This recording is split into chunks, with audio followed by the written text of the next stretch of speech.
Hi everyone, welcome to career big study circle. RRB group బికి సంబంధించి classes అయితే మనం చేయడం జరుగుతుంది. నిన్న ప్రీవియస్ క్వశ్చన్స్ 1 పార్ట్ 1 చేయడం జరిగింది. ఈరోజు ప్రీవియస్ క్వశ్చన్స్ పార్ట్ 2 అనేది మనం చేయడం జరుగుతుంది. ఇక్కడ welcome to career big study circle. ఇంకెవరైనా మన ఛానల్ సబ్స్క్రైబ్ చేసుకోకపోతే వెంటనే సబ్స్క్రైబ్ చేసుకోండి. ఇక్కడ ఫస్ట్ క్వశ్చన్ చూడండి. Which of the following is a not a unit of temperature అంటున్నాడు. ఇచ్చిన ఆప్షన్లో ఏది టెంపరేచర్కి యూనిట్ కాదు అని అడుగుతున్నాడు. Option A Fahrenheit, option B Pascal, option C Celsius, option D Kelvin. ఈ క్వశ్చన్ అనేది ఆర్ఆర్బీ గ్రూప్ డి 2018లో రావడం జరిగింది. ఒకసారి తెలుగులో కూడా చూసినట్లయితే కింది వాటిలో ఉష్ణోగ్రతకి యూనిట్ కానిది ఏదని అడుగుతున్నాడు. ఫారెన్హీటా, పాస్కలా, సెల్సియసా, కెల్వినా? ఒకసారి మీకు తెలిస్తే కామెంట్ సెక్షన్లో కామెంట్ చేయండి. ఇక్కడ మనం ఆన్సర్ అనేది చూసినట్లయితే ఇక్కడ మనకి టెంపరేచర్కి యూనిట్స్ అనేవి అడుగుతున్నాడమ్మా. టెంపరేచర్కి యూనిట్స్ చూసినట్లయితే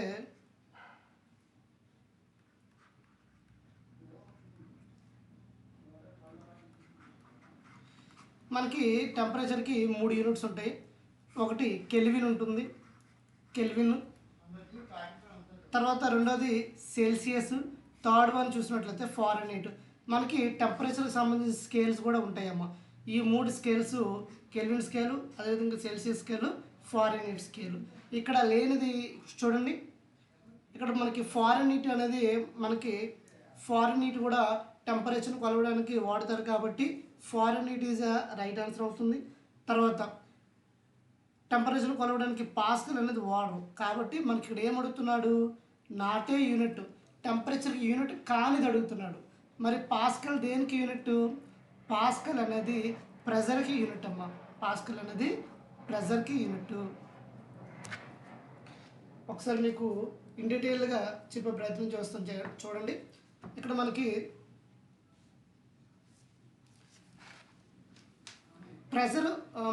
ప్రెజర్ యొక్క డెఫినేషన్ తెలిస్తే, ప్రెజర్ అంటే ఏంటి అనేది క్లియర్గా ఇక్కడ మీకు తెలిస్తే పాస్కల్ ఎలా వచ్చింది అనేది మీకు చెప్తాను. ఇక్కడ మనకి ప్రెజర్ గురించి మాట్లాడదాం. Pressure is equal to force by unit area అమ్మా. Force by unit area. Pressure is equal to force by unit area. మనకి ఫోర్స్కి యూనిట్ ఏంటంటే న్యూటన్ పర్ న్యూటను, ఏరియాకి యూనిట్స్ ఏంటంటే మీటర్ స్క్వేర్. కాబట్టి ప్రెజర్కి, పీడనంకి యూనిట్స్ ఏమవుతాయంటే న్యూటన్ మీటర్ స్క్వేర్ అవుతుంది. ఇంకో యూనిట్ ఏంటంటే పాస్కల్ అంటారమ్మా. ఇంకో యూనిట్ పాస్కల్, ఇంకో యూనిట్ బార్. ఓకేనా? ఇవి మనకి ప్రెజర్కి సంబంధించిన యూనిట్స్. ఒకసారి గుర్తుపెట్టుకోండి. పీడనం అంటే ఏంటంటే బలము బై మనకి వైశాల్యం అని తెలుగులో చెప్తామమ్మా. బలము బై వైశాల్యము. బలంకి యూనిట్స్ ఏంటంటే న్యూటను,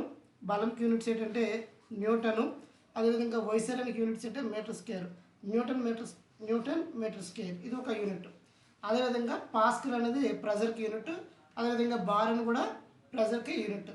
నెక్స్ట్ టెంపరేచర్కి సంబంధించి మనకి 3 స్కేల్స్ ఉంటాయమ్మా. అవి ఏంటంటే ఇక్కడ రాస్తున్న స్కేల్స్ కెల్విన్ స్కేలు, అదేవిధంగా సెల్సియస్ స్కేలు, అదేవిధంగా మనకి ఫారెన్హీట్ స్కేలు. ఇక్కడ మనకి ఈ 3 స్కేల్స్ కూడా చాలా చాలా ఇంపార్టెంట్. వీటికి సంబంధించి మనకి ఒక ఈక్వేషన్ ఉంటుందమ్మా. ఇక్కడ లోవర్ పాయింట్ అప్పర్ పాయింట్ అంటారు, స్ట్రీమ్ పాయింట్, బాయిలింగ్ పాయింట్ అంటారు. ఇవన్నీ కూడా ఒక పెద్ద కాన్సెప్ట్ వస్తుంది మనకి. ఇది క్లాస్ రూమ్లో క్లియర్గా డిస్కస్ చేస్తాం. అయితే ఇక్కడ ఆన్సర్ ఏమవుతుంది? టెంపరేచర్కి యూనిట్ కానిది అడుగుతున్నాడు కాబట్టి option B is the right answer అమ్మా. Option B is your answer. Option B is the right answer. ఓకేనా? అర్థమైందా? సింపుల్గా ఉష్ణోగ్రతకి యూనిట్స్ ఏమంటే 3: ఫారెన్హీట్, పాస్కల్, సెల్సియస్. పాస్కల్ అనేది ప్రెజర్కి యూనిట్. నెక్స్ట్ క్వశ్చన్ చూడండి. నెక్స్ట్ 12th క్వశ్చన్ చూసినట్లయితే the SI unit of electrical resistivity అని అడుగుతున్నాడమ్మా. Resistivity అంటే మనకి రెసిస్టివిటీని రో అనే లెటర్తో ఇండికేట్ చేస్తారమ్మా. రెసిస్టివిటీ రో అనే లెటర్తో ఇండికేట్ చేస్తారు. అయితే ఇక్కడ మనకి రిపీటెడ్గా అడుగుతున్న క్వశ్చన్ చూడండి. ఇక్కడ మీకు ఆల్రెడీ రెసిస్టివిటీకి యూనిట్స్ అనేది నిన్న కూడా వచ్చింది. ఆ రెసిస్టివిటీకి యూనిట్స్ మీకు ఆల్రెడీ తెలుసు. కానీ నేను బ్యాక్గ్రౌండ్ కొంచెం ఇన్ఫర్మేషన్ చెప్తాను చూడండి. రెసిస్టివిటీ అంటే నిరోధకత అంటారు. మనకి రెసిస్టెన్స్ వేరు, రెసిస్టివిటీ వేరేమో. ఇక్కడ మనకి రెసిస్టివిటీ దేని మీద ఆధారపడుతుందని చాలా సందర్భంలో క్వశ్చన్ అడుగుతున్నాడు. సింపుల్గా మీరు గుర్తుపెట్టుకోండి, ఏటీఎం లాస్ అని గుర్తుపెట్టుకోండి. ఏటీఎం లాస్ అని గుర్తుపెట్టుకుంటే మీకు ఈజీగా గుర్తుండిపోతుంది.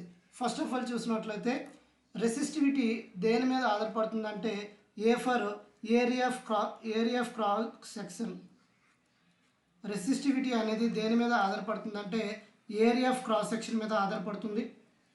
ఏరియా ఆఫ్ క్రాస్ సెక్షన్ మీద ఆధారపడుతుంది. దీన్ని తెలుగులో మధ్యచర వైశాల్యం అని చెప్తారు. తెలుగులో మధ్యచర వైశాల్యం అని చెప్తారు. తర్వాత సెకండ్ పాయింట్ చూసినట్లయితే దేని మీద ఆధారపడుతుందంటే టెంపరేచర్ మీద ఆధారపడుతుంది. టెంపరేచర్ మీద ఆధారపడుతుంది అంటే ఉష్ణోగ్రత అని చెప్తారమ్మా. టెంపరేచర్ని ఉష్ణోగ్రత అంటారు. ఉష్ణోగ్రత మీద ఆధారపడుతుంది. థర్డ్ పాయింట్ చూసినట్లయితే థర్డ్ వన్ ఏంటంటే నేచర్ ఆఫ్ ది మెటీరియల్ అమ్మ. ఎం అంటే నేచర్ ఆఫ్ మెటీరియల్. ఎం అంటే నేచర్ ఆఫ్ మెటీరియల్.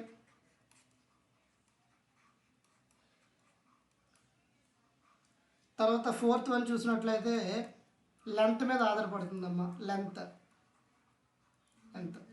ఈ క్వశ్చన్ అనేది చాలా సందర్భంలో అడిగాడు. సింపుల్గా గుర్తుపెట్టుకోండి, రెసిస్టివిటీ దేని మీద ఆధారపడుతుందని అడుగుతాడు చాలా సందర్భంలో. మనకి ఈ 4 మీద ఆధారపడుతుంది. సింపుల్గా కోడ్ ఏంటంటే ఏటీఎం లాస్. ఏటీఎం లాస్ అనే ఒక కోడ్ ద్వారా మీరు ఏం చేయొచ్చు అంటే మనకి ఆన్సర్ ఏటీఎం లాస్ అనే కాన్సెప్ట్ ద్వారా, ఒక కోడ్ ద్వారా మీరు దీన్ని గుర్తుపెట్టుకోవచ్చు. ఏ అంటే ఏరియా ఆఫ్ క్రాస్ సెక్షన్, మధ్యచర వైశాల్యం అంటారు. టీ అంటే టెంపరేచరు, ఎం అంటే మనకి నేచర్ ఆఫ్ మెటీరియల్, ఎల్ అంటే లెంత్. ఈ 4 పారామీటర్స్ మీద కూడా ఈ రెసిస్టివిటీ ఆధారపడుతుంది. నెక్స్ట్ దీనికి యూనిట్స్ చూసినట్లయితే మనకి ఏమంటారంటే ఓమ్ మీటర్ అని చెప్పవచ్చు. వీటికి యూనిట్స్ ఏంటంటే ఓమ్ మీటర్. Ohm meter. అదే రెసిస్టెన్స్కి అయితే మనకి ఓమ్ అమ్మ. దీనికి ఓమ్ మీటర్ అని చెప్తారు. కింద ఆప్షన్లో ఎక్కడ ఓమ్ మీటర్ ఉందో చూడండి. మనకి the SI unit of electrical resistivity, విద్యుత్ నిరోధక యొక్క ఎస్ఐ యూనిట్ చూసినట్లయితే ఓమ్ మీటర్ అన్నాడు, ఓమ్ అన్నాడు, కూలుంబ్ అన్నాడు, యాంపియర్ అన్నాడు. సో మనకి ఓమ్ మీటర్ అనేది ఎక్కడుంది చూడండి. ఓమ్ మీటర్ ఆప్షన్ ఏలో ఉంది. కాబట్టి option A is the your answer. క్లియరా? ఒక్కసారి గుర్తుపెట్టుకోండి, రెసిస్టివిటీ వేరు, రెసిస్టెన్స్ వేరు. రెసిస్టెన్స్ అంటే ఎలక్ట్రాన్ ప్రవాహాన్ని ఆపేదాన్ని మనం ఏమంటాము అంటే రెసిస్టెన్స్ అని చెప్తాం. ఒక ప్రాపర్టీ ఆఫ్ మెటీరియల్, దాని యొక్క ప్రాపర్టీని మనం ఏం చెప్తామంటే రెసిస్టివిటీ అని చెప్తాము. రెసిస్టివిటీ అనే లెటర్ని మనం రో అనే లెటర్తో ఇండికేట్ చేయడం జరుగుతుంది. వాటి యొక్క యూనిట్ ఏంటంటే ఓమ్ మీటర్. ఈ విధంగా గుర్తుపెట్టుకుంటే క్వశ్చన్ గుర్తుంటుంది. తర్వాత ఓమ్ అయిపోయింది కదా. యాంపియర్ చూడండి. యాంపియర్ అనేది దేనికి యూనిట్ అంటే మనకి కరెంటుకి సంబంధించిన యూనిట్ అమ్మ. కరెంట్ అంటే ఏంటి? The rate of flow of electrons ప్రవాహాన్ని మనం ఏమంటాము అంటే యాంపియర్స్ అని చెప్తాం. కరెంట్ అని చెప్తాం. కరెంట్కి యూనిట్ ఏంటంటే యాంపియర్. ఇది ఒక ఫండమెంటల్ యూనిట్ అమ్మ. తర్వాత కూలుంబ్ చూడండి. కూలుంబ్ అనేది దేనికి యూనిట్ అంటే కూలుంబ్ అనేది ఛార్జ్కి యూనిట్ అమ్మ. ఆవేశానికి యూనిట్ అమ్మ. ఆవేశానికి యూనిట్ ఏంటంటే మనకి కూలుంబ్. క్లియర్? ఇక్కడ ఉన్న 4 ఆప్షన్లో కూడా మీకు క్లారిటీ వచ్చింది కాబట్టి మీరు ఆప్షన్ కూడా ఎలిమినేట్ చేయొచ్చు. Next question, the amount of radiation being emitted by A radio active material is measured using the conventional unit వాటా, పాస్కలా, యాంపియరా, క్యూరియా. రేడియో ధార్మిక పదార్థం ద్వారా విడుదలయ్యే రేడియేషన్ మొత్తాన్ని సాంప్రదాయ యూనిట్ డాష్ ఉపయోగించి కొలుస్తారు. What, pascal, ampere, Curie. ఇచ్చిన 4 ఆప్షన్లో మనకి రేడియో యాక్టివ్ని మెజర్ చేయడానికి కొలిచే యూనిట్ ఏదైనా అడుగుతున్నాడు చూడండి. ఈ 2 క్వశ్చన్లు కూడా మీకు డైరెక్ట్ ఆన్సర్ తెలియకపోయినా మీరు ఏం చేయొచ్చు, ఆప్షన్ ఎలిమినేట్ చేసి ఆన్సర్ చేయొచ్చు. ఫస్ట్ ఆప్షన్ ఎలిమినేషన్ మెథడ్లో వాడదాం. ఫస్ట్ ఆప్షన్ ఎలిమినేషన్ మెథడ్లో ఫస్ట్ చూడండి. ఫస్ట్ మనకి ఇక్కడ ఏముంది, వాట్ ఉంది. మీకు ఇదివరకు చెప్పడం జరిగింది వాట్. వాట్ వాట్ అనేది దేనికి యూనిట్ అని చెప్పాను, వాట్ అనేది పవర్కి అనేది యూనిట్ అని చెప్పాను. వాట్ ఏ పవర్, దీనికి షార్ట్ కట్ కోడ్ ఏంటమ్మా, what a power. What a power. What a power అంటే పవర్కి యూనిట్ వాట్ అని గుర్తుపెట్టుకోండి. లేదు అంటే power is equal to work by time వస్తుంది మనకి. వర్క్, పవరు, అదేవిధంగా ఎనర్జీ, ఈ మూడు కూడా ఏంటంటే ఏ క్వాంటిటీ అంటే స్కేలార్ క్వాంటిటీస్ అమ్మ. Scalar quantities. Work, power, energy. Work, power, energy అనేవి ఏ క్వాంటిటీ అంటే స్కేలార్ క్వాంటిటీ. స్కేలార్ క్వాంటిటీ అంటే మనం తెలుగులో ఏమని చెప్తామంటే అదిశ రాశ. మనకి దిశ అనేది ఉండదు. వర్క్, పవర్, ఎనర్జీకి దిశ ఉండదు. ఏముంటుంది, ఓన్లీ మనకి మ్యాగ్నిట్యూడ్ ఉంటుంది. ఓన్లీ మ్యాగ్నిట్యూడ్ అంటే పరిమాణం మాత్రమే ఉంటుంది. డైరెక్షన్ అనేది ఉండదు. దిశ అనేది ఉండదు. ఓన్లీ మ్యాగ్నిట్యూడ్ ఉంటుంది. వర్క్, పవర్, ఎనర్జీ ఈ మూడు కూడా స్కేలార్ క్వాంటిటీ. ఇందులో మనకి పవర్కి చూసినట్లయితే పవర్కి యూనిటే వాట్. సో ఫస్ట్ ఆప్షన్ మనకి ఏమడిగాడు, రేడియో ధార్మికకు సంబంధించి రేడియో యాక్టివ్ యొక్క యూనిట్ అడిగాడు. కాబట్టి మనకి వాట్ అనేది దేనికి యూనిట్ అని తెలిసింది, పవర్కి యూనిట్ అని తెలిసింది. కాబట్టి ఆప్షన్ ఏని ఎలిమినేట్ చేసాం, కాదు. నెక్స్ట్ పాస్కల్ చూసినట్లయితే బిఫోర్ క్వశ్చన్లో వచ్చింది. పాస్కల్ దేనికమ్మా యూనిట్, ప్రెజర్కి. ప్రెజర్ ఈజ్ ఈక్వల్ టు ఏంటి, ఫోర్స్ బై యూనిట్ ఏరియా. పీడనం ఈజ్ ఈక్వల్ టు బలము బై వైశాల్యం. మనకి ప్రెజర్కి పాస్కల్ యూనిట్ అవుతుంది, న్యూటన్ మీటర్ స్క్వేర్ అవుతుంది. ఇంకా చాలా యూనిట్స్ ఉన్నాయి. ఈ రెండు మీకు గుర్తుపెట్టుకోండి, ఎగ్జామ్లో రిపీటెడ్గా అడుగుతున్నాడు. నెక్స్ట్ సి చూడండి, ఆప్షన్ సిలో మనకి ఏముంది, ఆంపియర్ ఉంది. ఇదివరకే చెప్పడం జరిగింది. యాంపియర్ అనేది దేనికి యూనిట్ అని చెప్పాను, యాంపియర్ అనేది కరెంట్కి యూనిట్ అని చెప్పడం జరిగింది. కరెంట్కి యూనిట్. కరెంట్ అంటే ఏంటి, the rate of flow of ఎలక్ట్రాన్స్ని మనం కరెంట్ అని చెప్తాం. ఎలక్ట్రాన్ల ప్రవాహాన్ని కరెంట్ అని చెప్తాం. Current I is equal to ఏంటమ్మా, మనకి ఈ కరెంట్ కొలవడానికి ఉపయోగించి యూనిట్ ఏంటంటే యాంపియర్. దీన్ని యాంపియర్తో క్యాపిటల్ ఏతో ఇండికేట్ చేస్తారు. సో మూడు ఆప్షన్లు కాదు కాబట్టి ఫైనల్గా ఉన్న ఫోర్త్ ఆప్షనే మన ఆన్సర్ అవుతుంది. Option D is the right answer. Option D అనేది మనకి క్వశ్చన్కి అనేది రైట్ ఆన్సర్. సరిపోయిందా? ఇప్పుడు ఈ విధంగా చూడండి, మనకు మిగతా డైరెక్ట్ ఆన్సర్ తెలియకపోయినా త్రూ ఆప్షన్ ద్వారా మనం ఏం చేసాము, ఎలిమినేట్ చేసి మీరు ఫైనల్ ఆన్సర్ని చెప్పగలిగాం. ఈ విధంగా మీరు ఎగ్జామ్లో అప్రోచ్ ఉంటే ఖచ్చితంగా కొన్ని తెలియని క్వశ్చన్లు కూడా మీరు ఆన్సర్ చేయొచ్చు. సో దీనికి ఆన్సర్ ఏమవుతుందంటే క్యూరీ. సో ఇక్కడ క్యూరీ అని ఎందుకు పెట్టారు అంటే చూడండి, రేడియో ధార్మికత మనకి ఇది ఆధునిక భౌతిక శాస్త్రంలో ఉంటుందమ్మా. రేడియో యాక్టివ్ మెటీరియల్స్ కోసం ఎవరమ్మా బాగా రీసెర్చ్ చేశారు అంటే మేడం క్యూరీ దంపతులు ఈ రేడియో యాక్టివ్ ధార్మికత పదార్థాల కోసం ఎక్కువగా రీసెర్చ్ చేయడం జరిగింది. కాబట్టి వాళ్ళ పేరు మీద ఈ రేడియో యాక్టివ్కి క్యూరీ అనే ఒక యూనిట్ని తీసుకురావడం జరిగింది. కాబట్టి option D is the your answer. Option D is the your answer. ఈ ఎక్స్ప్లెనేషన్ మీకు నచ్చినట్లయితే లైక్ చేయండి, షేర్ చేయండి అమ్మా. మీకు ఆన్సర్ కూడా మీరు కామెంట్ సెక్షన్లో కామెంట్ చేయండి, మీకు గుర్తుంటాయి. Next question, what is measured in joules. ఇక్కడ మనకి చూడండి, జౌల్స్ దేనిలో కొలుస్తారని అడుగుతున్నాడు. ఎనర్జీయా, చూడండి ఎనర్జీ. ఫస్ట్ ఆప్షన్ ఏముంది, ఎనర్జీ ఉంది. సెకండ్ ఆప్షన్ చూడండి velocity. Third option force, power. ఈ క్వశ్చన్ అనేది ఆర్ఆర్బి ఎన్టీపీసీలు ఇచ్చారమ్మా. జౌల్స్ దేనిలో కొలుస్తారని అడుగుతున్నాడు. శక్తి, వేగము, పవర్, శక్తి. ఇక్కడ మనకి ఇచ్చిన 4 ఆప్షన్లో ఫస్ట్ ఆప్షన్ దేనికమ్మా, జౌల్ ఎనర్జీ ఉంది, పక్కన పెట్టండి. వెలాసిటీ చూడండి, వెలాసిటీ అంటే ఏంటి, ఫస్ట్ వెలాసిటీ అంటే తెలుగులో మనం ఏమని పిలుస్తామంటే వేగము అని పిలుస్తామమ్మా. వెలాసిటీ అంటే వేగము ఈజ్ ఈక్వల్ టు ఏంటంటే డిస్ప్లేస్మెంట్ బై టైం అమ్మ. మనకి డిస్ప్లేస్మెంట్ బై టైము. స్థానభ్రంశము బై కాలము. వేగము ఈజ్ ఈక్వల్ టు ఏంటంటే స్థానభ్రంశము బై కాలము. ఇప్పుడు మనకి డిస్ప్లేస్మెంట్ అంటే దూరమే కదా, దూరానికి యూనిట్స్ ఏంటి, మీటర్. అదేవిధంగా టైంకి యూనిట్ ఏంటి సెకండ్. అంటే ఇప్పుడు వెలాసిటీకి యూనిట్స్ ఏమొచ్చింది మీటర్ పర్ సెకండ్ వచ్చింది. క్వశ్చన్లు ఏమి అడిగాడు జౌల్ అడిగాడు. సో వెలాసిటీ అనేది ఆప్షన్ ఎలిమినేటెడ్ కాదా. సో ఇక్కడ మనకి వెలాసిటీకి ఏంటంటే metre per second, metre per second. కాబట్టి ఇది మనకు ఆన్సర్ కాదు. నెక్స్ట్ ఇప్పుడే చెప్పుకున్నాను, ఇప్పుడే చెప్పాను పవర్ అంటే ఏంటి.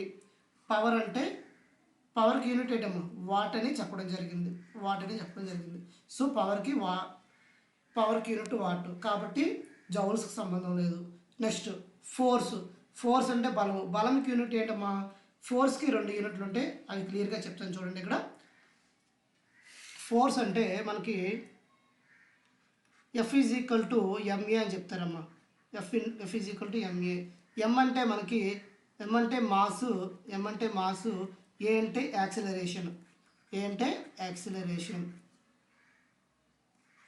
ఏ అంటే యాక్సిలరేషన్.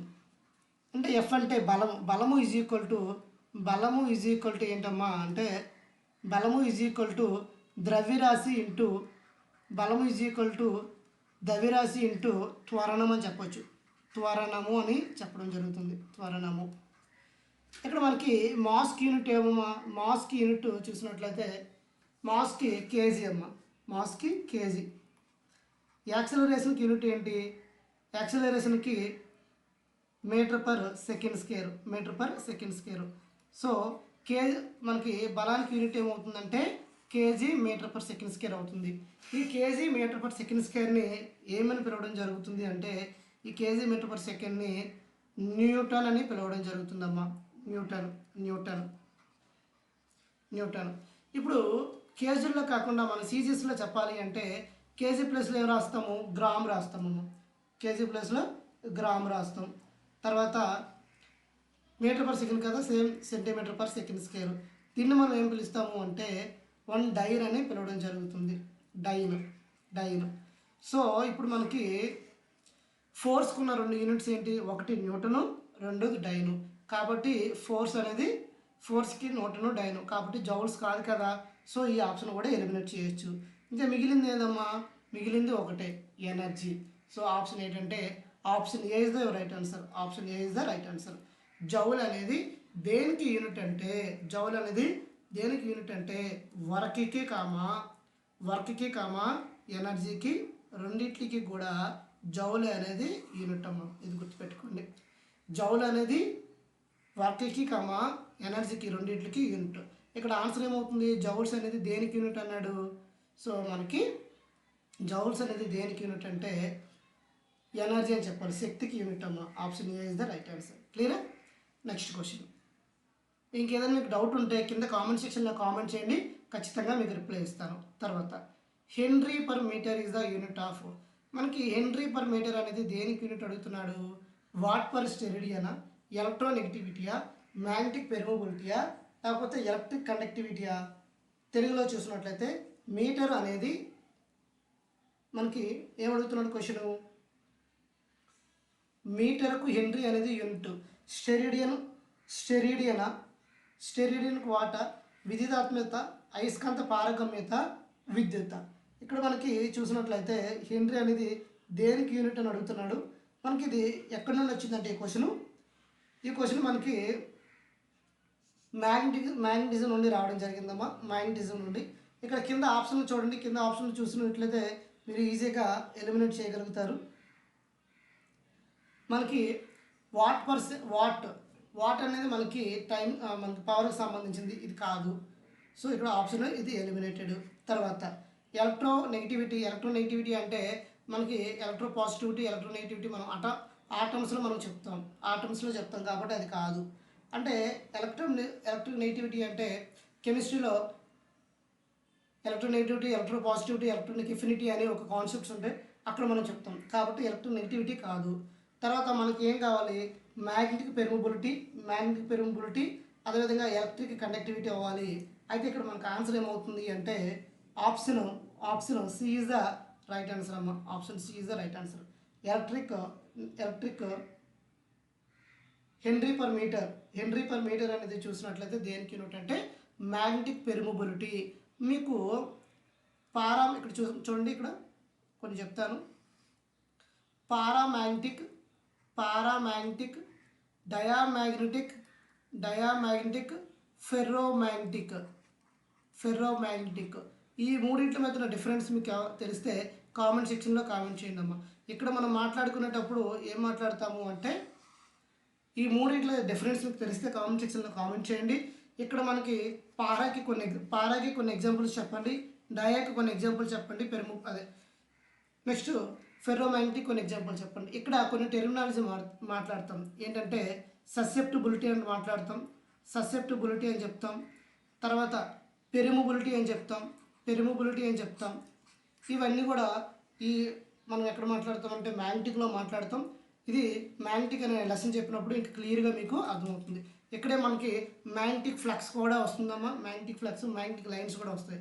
అయితే ఇక్కడ క్వశ్చన్ ఏంటంటే హెన్రీ పర్ మీటర్ అనేది దేనికి యూనిట్ అంటున్నాడు? హెన్రీ పర్ మీటర్ అనేది మనకి మ్యాగ్నెటిక్ పెర్మిబిలిటీకి option C is the right answer అమ్మా. Option C is the right answer. Next question, light year is a unit of. Light year అనేది దేనికి యూనిట్ అని అడుగుతున్నాడమ్మా. లైట్ ఇయర్ చూసినట్లయితే దేనికి యూనిట్ అంటే మనకి చాలామంది లైట్ ఇయర్ కదా, ఇయర్ ఉంది ఇది కాలానికి యూనిట్ ఏమో అనేసి చాలామంది ఈ యొక్క ఇయర్ని చూసి మోసపోతారమ్మా. అది ఇయర్ అంటే టైంకి యూనిట్ కాదు. చాలామంది ఫస్ట్ ఆప్షన్ టైం అని ఇస్తారు. ఫస్ట్ ఆప్షన్ టైం తప్పు. Light year is the unit of intensity of లైటా, మాసా, డిస్టెన్సా? మనకి డిస్టెన్స్. ఇది ఆల్రెడీ మనం ఫస్ట్ క్లాస్లో డిస్కస్ చేస్తాం. యూనిట్స్ అండ్ మెజర్మెంట్ అనే టాపిక్లో లైట్ ఇయర్ కోసం మాట్లాడుకుంటాం. ఇక్కడ ఈ లైట్ ఇయర్ అనేది దేనికి యూనిట్ అంటే మనకి లైట్ ఇయర్ అనేది డిస్టెన్స్కి యూనిట్ అమ్మా. ఒకసారి లైట్ ఇయర్ అంటే ఏంటనేది క్లియర్గా చెప్తాను. కాంతి సంవత్సరం అనేది దేనికి యూనిట్? సమయమా, కాంతి తీవ్రత, ద్రవ్యరాశి, దూరమా? సో మన దేనికి యూనిట్ అమ్మా? దూరానికి unit. Option D is the right answer. అసలు లైట్ ఇయర్ అంటే ఏంటనేది క్లియర్గా ఇక్కడ మీకు చెప్తాను చూడండి. First of all light year, దీన్ని కాంతి సంవత్సరం అంటారు. కాంతి సంవత్సరం అంటారు. కాంతి 1 సంవత్సర కాలంలో శూన్యంలో ప్రయాణించే దూరాన్ని మనం కాంతి సంవత్సరం అని చెప్తాం. కాంతి సంవత్సరం. అదే ఇంగ్లీష్లో చూసినట్లయితే డిస్టెన్స్ ట్రావెల్డ్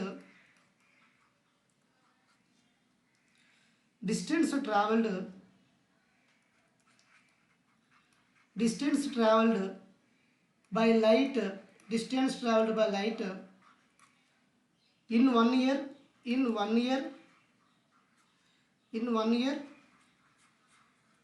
vacuum. ఇట్లా మనం ఏమంటామంటే కాంతి సంవత్సరం అంటాం. ఒక కాంతి సంవత్సరం అనేది ఎంతకి ఈక్వల్ అంటే మనకి 9 వెరీ వెరీ ఇంపార్టెంట్ అమ్మా, 9.46 into 10 to the power of 15 మీటర్స్కి ఈక్వల్. అదే కిలోమీటర్లో చెప్పాలి అంటే 9.46 into 10 to the power of 12 kilometre.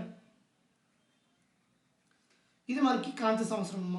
కాంతి సంవత్సరం దేనికి యూనిట్ అంటే డిస్టెన్స్కి. కాంతి సంవత్సరం అంటే ఏంటి అంటే కాంతి 1 సంవత్సర కాలంలో శూన్యంలో ప్రయాణించే దూరాన్ని కాంతి సంవత్సరం అని చెప్తారు. అదే ఇంగ్లీష్లో చూసినట్లయితే distance travelled by a light in 1 year in vacuum is called light year. Light ఇయర్కి మనకి వాల్యూ చూసినట్లయితే 9.46 into 10 to the power of 15 metres. అదే కిలోమీటర్లో చూసినట్లయితే 9.46 into 10 to the power of 12 kilometre అమ్మ. ఇంకొక కొన్ని యూనిట్స్ వస్తే ఇక్కడ డిస్కస్ చేస్తాను చూడండి. ఇక్కడ మనకి ఆస్ట్రోనామికల్ యూనిట్ అని రావడం జరుగుతుంది. ఆస్ట్రోనామికల్ యూనిట్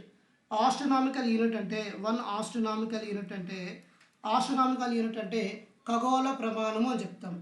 ఇక్కడ కాంతి సంవత్సరం దేనికి కొలుస్తారంటే ఎర్త్కి స్టార్కి మధ్యన భూమికి నక్షత్రాల మధ్య దూరాన్ని కొలవడానికి దేన్ని వాడతారు అంటే కాంతి సంవత్సరాన్ని వాడతారు.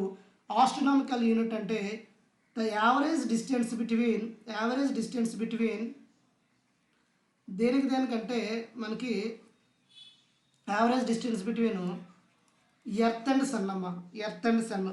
భూమికి సూర్యుడికి మధ్య గల దూరాన్ని ఏమని చెప్తాము అంటే ఆస్ట్రోనామికల్ యూనిట్ అని చెప్తారు. ఇది ఒక యూనిట్ అమ్మ. ఆస్ట్రోనామికల్ యూనిట్ ఖగోళ ప్రమాణం. సూర్యుడికి భూమికి మధ్య గల దూరం ఎంతమ్మా? సూర్యుడికి భూమికి మధ్య గల దూరం ఎంత అంటే 1.1.496 into 10 to the power of 11 metres. ఇది ఇంపార్టెంట్, ఇది కూడా గుర్తుపెట్టుకోండి. తర్వాత మనకి డిస్టెన్స్ కొలవడానికి అతిపెద్ద యూనిట్ ఏంటంటే మనకి పారాసిక్ అమ్మ, పారాసిక్. అది కూడా ఇక్కడ రాస్తాను, గుర్తుపెట్టేసుకోండి. పారాసిక్ ఇక్కడ రాస్తాను. పారాసిక్ అన్న దీన్ని పారాలాస్టిక్ సెకండ్ అని కూడా పిలవడం జరుగుతుంది. దూరాన్ని కొలవడానికి అతిపెద్ద యూనిట్ ఏంటంటే పారాలాస్టిక్ సెకండ్. సింపుల్గా దీన్ని షార్ట్కట్లో ఎలా రాస్తారు అంటే 1 పారాసిక్. ఈ పారాసిక్ యూనిట్ అనేది ఎక్కడ వాడతారు అంటే 2 నక్షత్రాల మధ్య గల దూరాన్ని కొలవడానికి వాడతారమ్మా.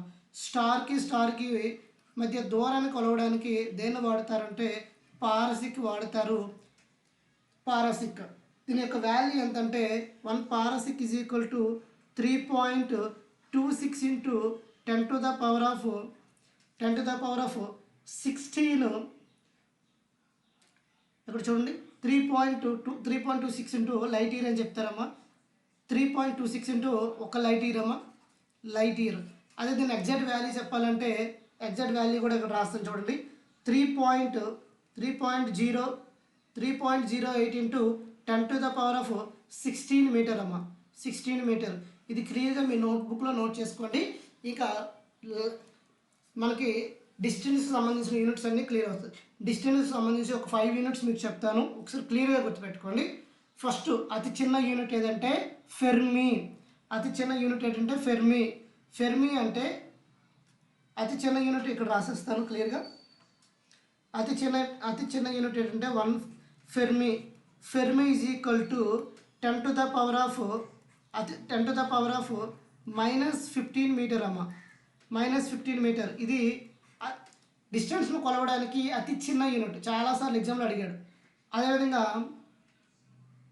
1 angstrom is equal to 10 to the power of -10 metres అమ్మ, -10 మీటర్. ఇది ఎక్కడ వాడతారు అంటే అటామిక్ రేడియస్ను ఫైండ్ అవుట్ చేయడానికి వాడతారమ్మా. అటామిక్ రేడియస్ పరమాణు వ్యాసార్థం కొలవడానికి వాడతారమ్మా. సో ఇది మనకి క్లియరా. ఇప్పుడు డిస్టెన్స్ సంబంధించి 5 యూనిట్స్ మీకు మీ మైండ్లో ఉంటే ఇంకా క్వశ్చనే తప్పవదు. ఫస్ట్ స్మాల్ యూనిట్ ఫెర్మి, తర్వాత పెద్ద యూనిట్ పారాసిక్. మిగతా యూనిట్స్ ఏంటి యాంగ్స్ట్రాము, లైట్ ఇయర్, ఆస్ట్రోనామికల్ ఇయర్. ఈ విధంగా గుర్తుపెట్టుకోండి. ఇక్కడ క్లియర్. ఇక్కడ ఆన్సర్ ఏమవుతుంది? ఆన్సర్ అనేది option D is the right answer అవుతుందమ్మా. Option D is the right answer. చూడండి మాస్ ఉంది. మాస్కి చూసినట్లయితే మాస్ యొక్క స్మాలెస్ట్ యూనిట్ ఏంటి మీకు తెలిస్తే కామెంట్ సెక్షన్లో కామెంట్ చేయండి. అదేవిధంగా బిగ్గెస్ట్ యూనిట్ ఏంటనేది మీకు తెలిస్తే కామెంట్ సెక్షన్లో కామెంట్ చేయండి. మాస్ అంటే ద్రవ్యరాశి. ద్రవ్యరాశిని కొలవడానికి అతి చిన్న యూనిట్ ఏది, అదేవిధంగా అతి పెద్ద యూనిట్ మీకు తెలిస్తే కామెంట్ సెక్షన్లో కామెంట్ చేయండి. తర్వాత ఇంటెన్సిటీ ఆఫ్ లైట్ కూడా మీకు ఇది ఫస్ట్ క్లాస్లో నేను చెప్పడం జరుగుతుంది. యూనిట్స్ అండ్ మెజర్మెంట్లో ఖచ్చితంగా ఆ టాపిక్ నుండి వచ్చే క్వశ్చన్స్ ఇవి. నెక్స్ట్ క్వశ్చన్ చూడండి. What is the unit of power of lens called? మనకి ఈ క్వశ్చన్ అనేది ఎక్కడి నుండి వచ్చిందంటే ఆప్టిక్స్ నుండి రావడం జరిగింది. హైపర్మెట్రోపికా, డయాప్టరా, మయోపికా, ప్రెస్బయోపికా. లెన్స్ శక్తి యొక్క ఎస్ఐ యూనిట్ని ఏమంటారు? హైపర్మెట్రోపిక్, డయాప్టర్, మయోపిక్, ప్రెస్బయోపిక్. చెప్పండి అమ్మా ఆన్సర్. మీకు ఆన్సర్ తెలిస్తే ఫస్ట్గా కామెంట్ సెక్షన్లో కామెంట్ చేయండి. ఇక్కడ మనకి ఆన్సర్ ఏమవుతుందంటే మనకి లెన్స్ ఇది ఏ టాపిక్ నుండి వచ్చింది? పవర్ ఆఫ్ లెన్స్ అంటే మనకి ఆప్టిక్స్ అనే లెసన్ ఉంటుందమ్మా. ఆప్టిక్ అనే లెసన్ నుండి ఈ క్వశ్చన్ రావడం జరిగింది. ఇక్కడ మనకి లెన్స్ 2 టైప్స్ అమ్మా. ఏ లెన్స్ అంటే లెన్స్ అనేవి 2 టైప్స్. అవి ఏంటంటే first of all concave lens, అదేవిధంగా కాన్కేవ్ లెన్స్ 2 రకాలైన లెన్స్ ఉంటాయి. ఇక్కడ చూడండి లెన్స్లో మనకి 2 రకాలు ఉన్నాయి. కాన్కేవ్ లెన్స్, అదేవిధంగా కాన్వెక్స్ లెన్స్. పుటాకార దర్పణాలు, ఇది కుంభాకార కటకము, పుటాకార కటకము అని చెప్తారమ్మా. కుంభాకార కటకము, అదేవిధంగా పుటాకార కటకం అని పిలవడం జరుగుతుంది. ఇక్కడ మనకి పవర్ ఆఫ్ లెన్స్ని ఏమని పిలుస్తారంటే క్లియర్గా డయాప్టర్ అని పిలుస్తారు. మిగతాది ఎక్స్ప్లెయిన్ చేస్తాను. Dioptre option B is the right answer అవుతుందమ్మా. ఇక్కడ ఆప్షన్ బి. లెన్స్ శక్తి యొక్క యూనిట్ని ఏమంటారు అంటే మనకి ఏమంటారు అంటే డయాప్టర్ అని పిలుస్తారు బి. ఇక్కడ మనకి ఒక్కొక్కటి క్లియర్గా ఎక్స్ప్లెయిన్ చేస్తానమ్మా. ఇప్పుడు పవర్ ఆఫ్ లెన్స్ పీని, ఇది వెరీ వెరీ ఇంపార్టెంట్ ఫార్ములా అమ్మా. Power of lens P is equal to 1/f అమ్మ. Power of lens P is equal to 1/f. ఇక్కడ ఎఫ్ని ఏమంటారు అంటే ఫోకల్ లెంత్ అని చెప్తారమ్మా. ఎఫ్ని ఏమంటారంటే ఫోకల్ లెంత్. ఈ క్వశ్చన్ చాలాసార్లు ఫోకల్ లెంత్, ఈ క్వశ్చన్ చాలాసార్లు ఎగ్జామ్లో వచ్చింది. పి అంటే power of lens is equal to 1/, focal length. ఈ ఫోకల్ లెంత్ కాబట్టి మీటర్లో మనం చెప్పడం జరుగుతుంది, మీటర్లోనే చెప్పడం జరుగుతుంది. క్లియరా? పవర్ ఆఫ్ లెన్స్ అంటే ఇప్పుడు అర్థమైందా? P is equal to 1/f. F అంటే ఫోకల్ లెంత్. ఇక్కడ రిమైనింగ్ ఆప్షన్ చూసినట్లయితే హైపర్మెట్రోపియా, మయోపియా, ప్రెస్బయోపియా ఇచ్చారు. ఇవన్నీ కూడా ఏంటంటే డిఫెక్ట్స్ ఆఫ్ ఐఎమా, అంటే కంటికి వచ్చిన లోపాలు, కంటికి సంబంధించిన వ్యాధులను కూడా చెప్పొచ్చు. ఫస్ట్ ఆఫ్ ఆల్ మయోపియా నుండి మనం మొదలు పెడదాం. ఇక్కడ మయోపియా అంటే ఏంటంటే మయోపియా అంటే షార్ట్ సైటెడ్నెస్ అని మయోపియా అంటే మనకి షార్ట్ సైటెడ్నెస్ అని పిలుస్తామమ్మా. షార్ట్ సైటెడ్నెస్ అని పిలుస్తాం. అంటే వీళ్ళకి దగ్గరకు ఉంటే కనిపించదమ్మా, దూరంగా ఉన్న వస్తువులు కనిపిస్తాయి. షార్ట్ సైటెడ్నెస్ అంటే దీన్ని షార్ట్ సైటెడ్నెస్ అని పిలుస్తాం. లేదా ఇంకొక ఎలా పిలుస్తామంటే మయోపియాని నియర్ సైటెడ్నెస్ కూడా పిలుస్తామమ్మా. ఏమని పిలుస్తాము? నియర్ సైటెడ్నెస్ అని కూడా పిలవడం జరుగుతుంది. నియర్ సైటెడ్నెస్ ఇది మనకి మయోపియా అంటే మయోపియాకి పేర్లు ఇవి కూడా చాలా సందర్భంలో అడిగాడు. మయోపియా అంటే దగ్గరగా ఉన్న వస్తువుల్ని చూడలేరు, దూరంగా ఉన్న వస్తువుల్ని చూస్తారు. అదేవిధంగా ఇంకో పేర్లు ఏంటంటే షార్ట్ సైటెడ్నెస్, అదేవిధంగా నియర్ సైటెడ్నెస్ అని పిలుస్తారమ్మా. దీనికి కరెక్షన్కి ఏ లెన్స్ వాడతారు అంటే మనకి కాన్కేవ్ లెన్స్ అనేవి వాడతారమ్మా. కాన్కేవ్ లెన్స్ని వాడతారు. మనకి ఇది క్లాస్ రూమ్లో క్లియర్గా నేను చెప్తాను. విత్ కంప్లీట్ షార్ట్ కట్స్తో నేను క్లాస్ రూమ్లో ఇది క్లియర్గా ఇప్పటివరకు నా స్టూడెంట్స్కి అయితే వీటి యొక్క షార్ట్ కట్స్ క్లియర్గా చెప్పడం జరిగింది. మీకు క్లాస్ రూమ్లో ఖచ్చితంగా చెప్తాను షార్ట్ కట్స్ అన్నీ కూడాను. మయోపియా. నెక్స్ట్ హైపర్మెట్రోపియా చూసినట్లయితే హైపర్ అంటే ఎక్కువ, అంటే దీన్ని లాంగ్ సైటెడ్నెస్ కూడా పిలవడం జరుగుతుంది. హైపర్మెట్రోపియా అంటే దీన్ని లాంగ్ సైటెడ్నెస్ కూడా పిలవడం జరుగుతుందమ్మా. Long sightedness. అదేవిధంగా ఇంకా ఫార్ సైటెడ్నెస్ కూడా పిలవడం జరుగుతుందమ్మా. వీళ్ళు ఏంటంటే దూరంగా వస్తువుల్ని చూడగలుగుతారు, బట్ దగ్గరగా ఉన్న వస్తువుల్ని చూడలేరమ్మా. వీటిని హైపర్మెట్రోపియా అని పిలుస్తారు. వీటికి ఏ లెన్స్ వాడితే కరెక్ట్ చేయొచ్చు అంటే మనకి కాన్వెక్స్ లెన్స్ వాడాలమ్మా. కాన్వెక్స్ లెన్స్ అనేది వాడాలి. కాన్వెక్స్ లెన్స్ వాడితే ఇది మనకి హైపర్మెట్రిక్కి ప్రాబ్లం అనేది క్లియర్ అవుతుందమ్మా. నెక్స్ట్ ప్రెస్బయోపియా చూసినట్లయితే మనకి ఓల్డ్ సైటెడ్నెస్ అని కూడా పిలవడం జరుగుతుంది. ప్రెస్బయోపియా అంటే ఓల్డ్ సైటెడ్నెస్ అని కూడా పిలవడం జరుగుతుంది. ఎందుకంటే ఇది మనకి ఏజ్ పెరిగే కొలది పెద్దవాళ్ళలో ఈ లోపం అనేది వస్తుంది కాబట్టి దీన్ని ఓల్డ్ సైటెడ్నెస్ అని కూడా పిలవడం జరుగుతుంది, ప్రెస్బయోపియా. అయితే దీనికి కరెక్షన్కి ఏ లెన్స్ వాడతారు అంటే దీనికి బైఫోకల్ లెన్స్ అనేది వాడతారమ్మా. దీనికి కరెక్షన్కి ఏంటంటే బైఫోకల్ లెన్స్ అనేది వాడతారు. బైఫోకల్. క్లియరా? ఈ క్వశ్చన్లో కంప్లీట్ ఇన్ఫర్మేషన్ చాలా రిపీటెడ్గా వస్తున్న క్వశ్చన్స్ ఏమన్నా ఒకసారి ఇన్ డీటెయిల్గా మళ్ళీ ఒకసారి ఎక్స్ప్లెయిన్ చేస్తాను చూడండి. What is the SI unit of power of lens called? Power of లెన్స్ని ఏమని పిలుస్తారని అడుగుతున్నారమ్మా. Power of lens P is equal to 1/f. F అంటే ఫోకల్ లెంత్. ఎఫ్కి యూనిట్ ఏంటంటే మీటర్స్లో చెప్తాం. లెన్స్ అనేవి ఎన్ని రకాలు అంటే 2 రకాలు, కాన్కేవ్ లెన్స్, అదేవిధంగా కాన్కేవ్ లెన్స్. ఇక్కడ మనకి ఆన్సర్ ఏమవుతుంది? పవర్ ఆఫ్ లెన్స్కి ఎస్ఐ యూనిట్ ఏంటంటే డయాప్టర్. అక్కడ వరకు క్లియర్. మిగతా 3 ఆప్షన్ కూడా చూసినట్లయితే మనకి హైపర్మెట్రోపియా అన్నాడు. హైపర్మెట్రోపియా అంటే మనకి దూరంగా ఉన్న వస్తువులు కనిపిస్తాయి, దగ్గరగా ఉన్న వస్తువులు కనిపించవు. అందువల్ల దీన్ని ఏమని పిలుస్తారంటే ఫార్ సైటెడ్నెస్ కూడా పిలవడం జరుగుతుంది. తర్వాత దీనికి కరెక్షన్ ఏ లెన్స్ వాడాలంటే కాన్వెక్స్ లెన్స్ వాడాలమ్మా. తర్వాత మయోపియాకి ఇంకో పేరు ఏంటంటే నియర్ సైటెడ్నెస్ అని కూడా పిలవడం జరుగుతుంది. అదేవిధంగా షార్ట్ సైటెడ్నెస్ అని కూడా పిలవడం జరుగుతుంది. మయోపియాకి ప్రాబ్లం ఏంటంటే దగ్గరగా ఉన్న వస్తువులు మనకి మయోపియాకి కరెక్షన్ ఏం వాడతారంటే కాన్కేవ్ లెన్స్ వాడతారు. ఇక్కడ మయోపియా వాళ్ళు అదేవిధంగా ప్రెస్ మయోపియా అంటే మనకి ఓల్డ్ ఏజ్లో వస్తుంది కాబట్టి దీన్ని ఓల్డ్ సైటెడ్నెస్ అని కూడా పిలవడం జరుగుతుంది. దీనికి కరెక్షన్ అనేది ఏ లెన్స్ వాడతారంటే బైఫోకల్ లెన్స్ అనేది వాడడం జరుగుతుంది. So next question. Next what is the SI unit of magnetic flux? Faraday, henry, pascal, weber. మనకి అయస్కాంత ప్రవాహం యొక్క ఎస్ఐ యూనిట్ ఏదని అడుగుతున్నాడు. చూడండి ఆన్సర్ చెప్పండి. ఇక్కడ మీరు కొన్ని ఆప్షన్తో అయస్కాంత ప్రవాహం యొక్క SI unit Faraday, henry, pascal, weber. ఈ క్వశ్చన్ అనేది ఆర్ఆర్బీ ఎన్టీపీసీలో వచ్చిందమ్మా. సో మనకు ఆన్సర్ ఏమవుతుందో ఫాస్ట్గా చెప్పండి. మీరు ఒక ఆప్షన్ మీరు ఎలిమినేట్ చేయొచ్చు అమ్మా. ఎక్కడ ఎలిమినేట్ చేయొచ్చు? పాస్కల్ అని ఉంది కదా, ఇప్పటికే మీకు తెలుసు, బిఫోర్ క్వశ్చన్లో వచ్చింది. పాస్కల్ దేనికి యూనిట్? ప్రెజర్కి యూనిట్. కాబట్టి పాస్కల్ కాదు. మిగతా 3 ఆప్షన్లు ఉన్నాయి. మిగతా 3 ఆప్షన్లు మనం చూస్తున్నట్లయితే మ్యాగ్నెటిక్ ఫ్లక్స్ అనేది దేనికి యూనిట్ అంటే మనకి వెబర్ అమ్మ. మ్యాగ్నెటిక్ ఫ్లక్స్ అనేది వెబర్. ఓకేనా? సో ఇక్కడ మ్యాగ్నెటిక్ ఫ్లక్స్ అనేది వెబర్. ఫారడే, హెన్రీ ఇవన్నీ కూడా మనకి మ్యాగ్నెటిక్ సంబంధించి వస్తాయమ్మా. So next question. అసలు మ్యాగ్నెటిక్ ఫ్లక్స్ అంటే ఏంటి? First of all magnetic flux అంటే ఏంటమ్మా? మ్యాగ్నెటిక్ ఫ్లక్స్ గురించి మీరు తెలుసుకున్న ముందు ఏం తెలియాలి? మ్యాగ్నెటిక్ లైన్స్ గురించి తెలియాలి.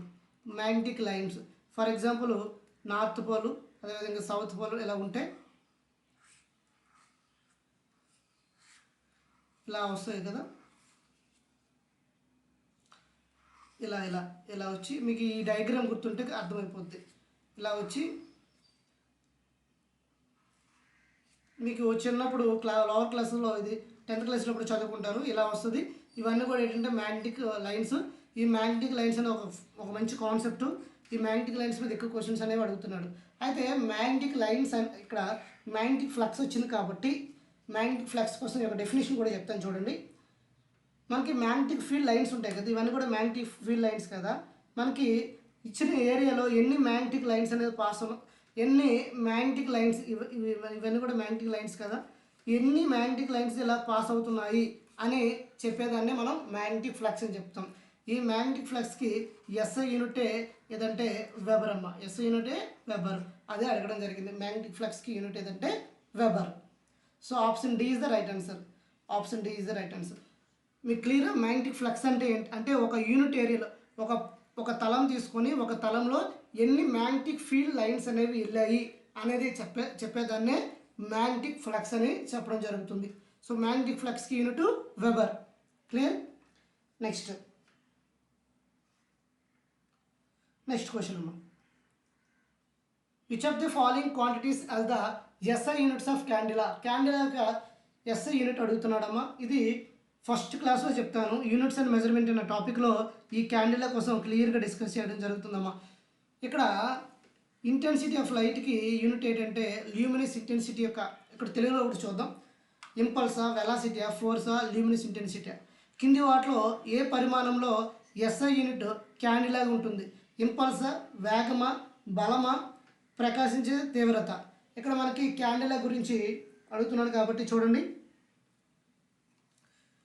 మీకు యూనిట్స్ అండ్ మెజర్మెంట్లో చెప్పేటప్పుడు 7 ఫండమెంటల్ యూనిట్స్ అని చెప్పడం జరుగుతుంది. మీకు 7 ఫండమెంటల్ యూనిట్స్ అవి ఏంటండి? ఫస్ట్ లెంత్, మాస్, టైము, అదేవిధంగా ఎలక్ట్రిక్ కరెంట్ యాంపియర్, అదేవిధంగా మనకి కెల్విన్, టెంపరేచర్కి కెల్విన్ అని, అదేవిధంగా ల్యూమినస్ ఇంటెన్సిటీకి క్యాండిలా సిడి అని చూపిస్తానని, తర్వాత మనకి అమౌంట్ ఆఫ్ సబ్స్టెన్స్ మనకి పదార్థ పరిమాణము కాబట్టి దీన్ని మోల్ అని చెప్పడం జరుగుతుంది. ఈ 7 ఏంటమ్మా? ఈ 7 కూడా ఫండమెంటల్ యూనిట్స్ అమ్మా. అంటే ప్రాథమిక యూనిట్స్ అని చెప్తాం కదా. అందులో సిడి ఇక్కడ చూడండి. సిడి ఏమని చెప్పాను ఇక్కడ? ల్యూమినస్ ఇంటెన్సిటీకి యూనిట్ ఏంటంటే క్యాండిలా. ల్యూమినస్ ఇంటెన్సిటీకి యూనిట్ ఏదంటే క్యాండిలా. ల్యూమినస్ ఇంటెన్సిటీ ఎక్కడ ఉందో చూడండి ఆప్షన్లో. ఇంపల్స్ కాదమ్మా, ఇంపల్స్ కాదు. మీకు ఆల్రెడీ వెలాసిటీకి యూనిట్స్ మీకు ఆల్రెడీ క్లియర్గా తెలుసు, ముందు క్వశ్చన్లో వచ్చింది. తర్వాత ఇంపల్స్ కాదు, ఫోర్స్ కాదు. సో మిగిలింది ఏంటి? Luminous intensity. Option D is the right answer అమ్మా. ఇక్కడ మనకి 7 ఫండమెంటల్ యూనిట్స్ ఉంటాయి. ఆ 7 ఫండమెంటల్ యూనిట్లో వన్ ఆఫ్ ద ఫండమెంటల్ యూనిటే మనకి ల్యూమినస్ ఇంటెన్సిటీ. కాంతి తీవ్రతకి యూనిటే క్యాండిలా. కాబట్టి option D is the right answer అమ్మా. Option D is the right answer. Next question చూసినట్లయితే which of the following is a not correctly matched? Frequency, hertz, magnetic flux, pressure, pascal, electric conductance, siemens. ఒకసారి చూడండి అమ్మా. ఇక్కడ మనకి not correctly matched అంటున్నాడు. Not correctly matched అంటే కింద ఏది సరిగ్గా మ్యాచ్ కాలేదు అంటున్నాడు. ఇక్కడ మనకి ఫ్రీక్వెన్సీ అంటే తెలుగులో ఏమని పిలుస్తామంటే పౌనఃపున్యం అని చెప్తాం. పౌనఃపున్యంకి యూనిట్ ఏంటంటే, పౌనఃపున్యం అంటే ఏంటంటే ఫస్ట్ ఆఫ్ ఆల్ పౌనఃపున్యం ఈజ్ ఈక్వల్ టు 1/t అమ్మ. 1/t అంటే టీ అంటే టైం పీరియడ్. దీన్ని తెలుగులో ఆవర్తన కాలం అని చెప్తాం. టైం పీరియడ్కి యూనిట్ ఏంటి? సెకండ్. కాబట్టి 1/సెకండ్. అదేవిధంగా దాన్ని ఎలా రాయొచ్చు? సెకండ్ ఇన్వర్స్ అని రాయడం జరుగుతుంది. ఇంకో యూనిట్ ఎస్ఐ యూనిట్. ఫ్రీక్వెన్సీకి ఎస్ఐ యూనిట్ ఏంటంటే hedge, capital H, small H.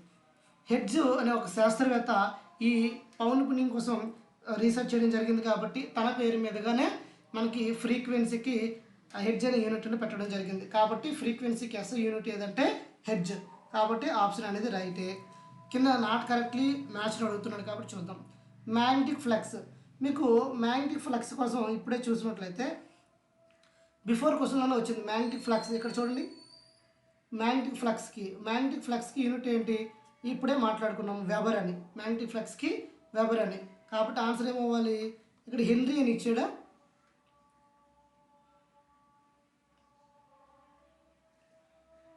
చూడండి, ప్రెజర్ కొన్ని మ్యాగ్నెటిక్ ఫ్లక్స్. టెస్లా అనేది కాదు కదా, టెస్లా కాదు.